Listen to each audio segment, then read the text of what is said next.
राधे राधे, जय श्री कृष्ण। आशा करते हो आप सब स्वस्थ होंगे, अच्छे से होंगे। तो अब हम सुनेंगे कार्तिक मास के शुक्ल पक्ष की देव उठनी एकादशी। इसे देव प्रबोधिनी एकादशी भी कहते हैं।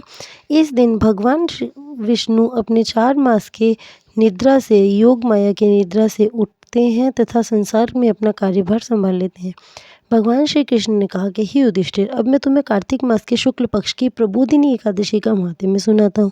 इसका वर्णन ब्रह्मा जी ने नारद से किया था, वही मैं तुम्हें भी बताता हूँ। ब्रह्मा जी बोले कि हे पुत्र, पापों को हरने वाली और पुण्य और मोक्ष देने वाली प्रबोधिनी एकादशी का महात्म्य सुनिए।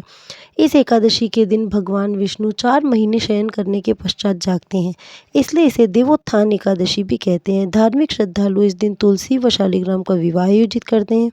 पृथ्वी पर गंगा तथा तीर्थ समुद्रों सरोवरों का प्रभाव तभी तक रहता है जब तक कि देव प्रबोधिनी एकादशी तिथि आती है। इस एकादशी के व्रत का फल 1000 अश्वमेघ और 100 राजसूय यज्ञों के बराबर होता है। नारद जी ने पूछा कि हे पिता, एक समय भोजन करने, रात्रि को भोजन करने तथा सारे दिन उपवास करने से क्या फल मिलता है, सो आप मुझे विस्तार पूर्वक समझाइए।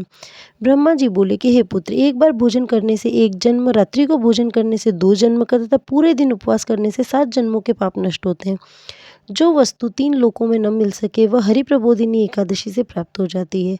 इस एकादशी के व्रत के प्रभाव से मेरु और मंदराचल के समान भारी पाप भी नष्ट हो जाते हैं तथा अनेक जन्मों के पाप भी क्षण भर में भस्म हो जाते हैं। इस प्रबोधिनी एकादशी का विधि पूर्वक व्रत करने पर मनुष्य को ऐश्वर्य, संपत्ति, राज्य का वैभव प्राप्त होता है। उनके पितृ नरक के दुखों से छुटकारा पाकर के देवलोक को जाते हैं। विधि पूर्वक थोड़ा सा पुण्य कर्म अनंत का फल देता है, परंतु विधि रहित व्रत चाहे अधिक किया जाए तो भी उसका फल कुछ नहीं मिलता। संध्या न करने वाले नास्तिक, वेद निंदक, धर्मशास्त्र को दूषित करने वाले, मूर्ख, पाप कर्मों में सदैव लगे रहने वाले, धोखा देने वाले, पर स्त्री गमन करने वाले, इन सब मनुष्य के शरीर में धर्म नहीं रहता। जो विधवा अथवा सत्वा ब्राह्मणी से भोग करते हैं वे अपने कुल सहित नष्ट हो जाते हैं। पर स्त्रीगामी की संतान नहीं होती और उसके पूर्व जन्म के संचित सब कर्म, अच्छे कर्म नष्ट हो जाते हैं। जो गुरु और ब्राह्मणों से अहंकार युक्त बात करता है उसका पुण्य भी शीघ्र नष्ट हो जाता है और उसके धन संतान नहीं होती। भ्रष्टाचार करने वाला, चांडाली से भोग करने वाला, दुष्ट की सेवा करने वाला, जो नीच मनुष्य की सेवा करता है या संगति करता है, यह सब पाप हरि प्रबोधिनी के व्रत से नष्ट हो जाते हैं। जो मनुष्य अपने मन में हरि प्रबोधिनी एकादशी के व्रत को करने का संकल्प मात्र करते हैं उनके 100 जन्मों के पाप नष्ट हो जाते हैं। जो रात्रि को जागरण करते हैं उनकी आने वाली 10,000 पीढ़ियां स्वर्ग में जाती हैं। वह नरक के दुखों से छूट करके विष्णु लोक को जाते हैं। ब्रह्म हत्या आदि महान पाप भी इस व्रत के प्रभाव से नष्ट हो जाते हैं।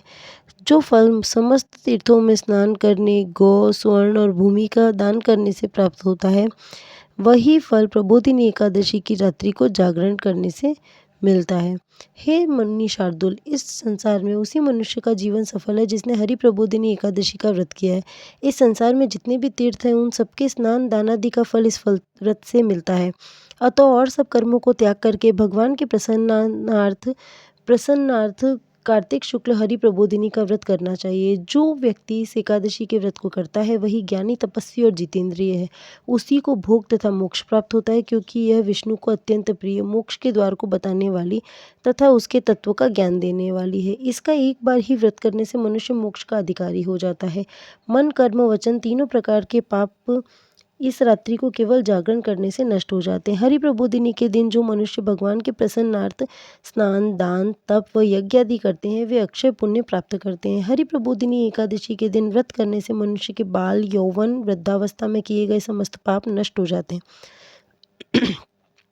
इस एकादशी को रात्रि में जागरण का फल चंद्र सूर्य ग्रहण के समय स्नान करने से 1000 गुना अधिक होता है। अतः हे नारद, तुमको भी विधि पूर्वक यत्न के साथ इस व्रत को करना चाहिए।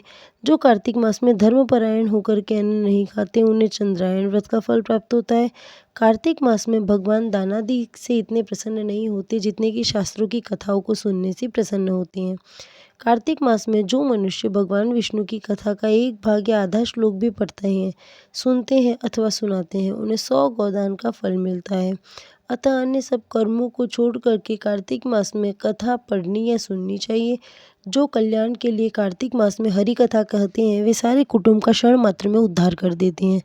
जो नियम पूर्वक हरि कथा सुनते हैं वे 1000 गोदान का फल पाते हैं। विष्णु के जागने के दिन जो भगवान की कथा सुनते हैं वे 7 द्वीपों समेत पृथ्वी के दान का करने का फल पाते हैं। जो मनुष्य भगवान की कथा को सुन करके कथावाचक को अपनी सामर्थ्य के अनुसार दक्षिणा देते हैं, उनको सनातन लोक मिलता है। ब्रह्मा जी की यह बात सुन करके नारद मुनि ने कहा कि भगवान, एकादशी के व्रत की क्या विधि है, कैसा व्रत करने से क्या फल मिलता है, यह सब भी विस्तार पूर्वक समझाकर कहिए। ब्रह्मा जी बोले कि हे नारद, ब्रह्म मुहूर्त में जब 2 घड़ी रात्रि रह जाए तब उठ करके शौच आदि से निवृत्त होकर के दंत धावन आदि करें। उसके बाद नदी, तालाब, कुआं, बावड़ी या घर में ही स्नान आदि करें। फिर भगवान की पूजन करके कथा सुने, फिर व्रत का नियम धारण करें। उस समय भगवान से विनय करें कि हे भगवान, आज मैं निराहार रह करके व्रत करूंगा। दूसरे दिन द्वादशी को भोजन करूंगा, आप मेरी रक्षा करें। तत्पश्चात भक्ति भाव से व्रत करें तथा रात्रि में जागरण करके भगवान के आगे नृत्य, गीत आदि करना चाहिए। प्रबोधिनी एकादशी के दिन लोभ को त्याग करके पुष्प, फल, अगरबत्ती, धूप आदि से भगवान का पूजन करना चाहिए। शंख के जगल से भगवान को अर्घ्य दे, इसका फल समस्त तीर्थों से करोड़ गुना होता है। हे मुनिश्रेष्ठ, जो मनुष्य दिव्य अगस्त्य के पुष्प से भगवान का पूजन करते हैं, उसके आगे इंद्र भी हाथ जोड़ते हैं। तपस्या करके संतुष्ट होने पर हरि भगवान वह फल नहीं देते जो अगस्त्य के पुष्पों से अलंकृत करने से देते हैं। जो कार्तिक मास में बेलपत्र से भगवान की पूजा करते हैं, वे मुक्ति को प्राप्त होते हैं। हे वत्स, कार्तिक मास में जो तुलसी और मंजरी से भगवान का पूजन करते हैं, उनके पिछले जन्मों के पाप नष्ट हो जाते हैं। तुलसी दर्शन, स्पर्श करने, कथा कहने, नमस्कार करने, स्तुति करने, तुलसी रोपण, जल से सींचने और प्रतिदिन पूजन सेवा आदि करने से युग पर्यंत विष्णु लोक मिलता है। हे मुनि, रोपी हुई तुलसी जितनी जड़ों का विस्तार करती है, उतनी ही तुलसी रोपण करने वाले व्यक्ति के पुण्यों का विस्तार होता है। जो कदम्ब के पुष्पों से हरि का पूजन करते हैं, वे कभी यमलोक में नहीं जाते। जो गुलाब के पुष्पों से भगवान का पूजन करते हैं, उन्हें अनंत पुण्य मिलता है। जो वकुल और अशोक के फूलों से भगवान का पूजन करते हैं, उन्हें सूर्य चंद्रमा के रहने तक किसी प्रकार का दुख नहीं होता। जो मनुष्य सफ़ेद या लाल कनेर के पुष्प से भगवान का पूजन करते हैं, उन पर भगवान अत्यंत प्रसन्न रहते हैं। जो धूप के अंकुरों से भगवान की पूजा करते हैं, वे 100 गुना पुण्य प्राप्त करते हैं। जो शमी के पत्र से भगवान की पूजा करते हैं, उनको यमराज से छुटकारा मिल जाता है। जो वर्षा ऋतु में भगवान का चंपा के फूलों से पूजन करते हैं, उनको पुनर्जन्म से मुक्ति मिल जाती है। जो मनुष्य केतकी का पुष्प भगवान पर अर्पित करते हैं, उनके करोड़ों जन्म के पाप नष्ट हो जाते हैं। जो पीले रक्तवर्ण के कमल के पुष्पों से भगवान का पूजन करते हैं, उनको श्वेत द्वीप में स्थान मिलता है।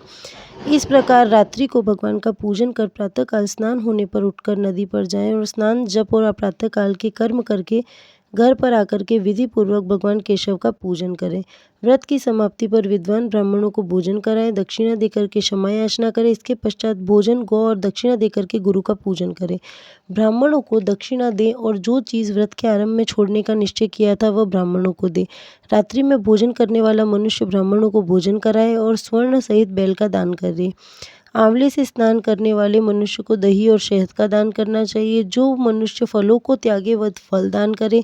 तेल छोड़ने वाला घृत, घृत छोड़ने पर दूध और अन्न छोड़ने पर चावल का दान किया जाता है। जो भूमि पर शयन करने का व्रत लेते हैं, उनको शैया दान, तुलसी सब सामग्री सहित देनी चाहिए। पत्ते पर भोजन करने वाले को स्वर्ण का पत्ता घृत सहित देना चाहिए।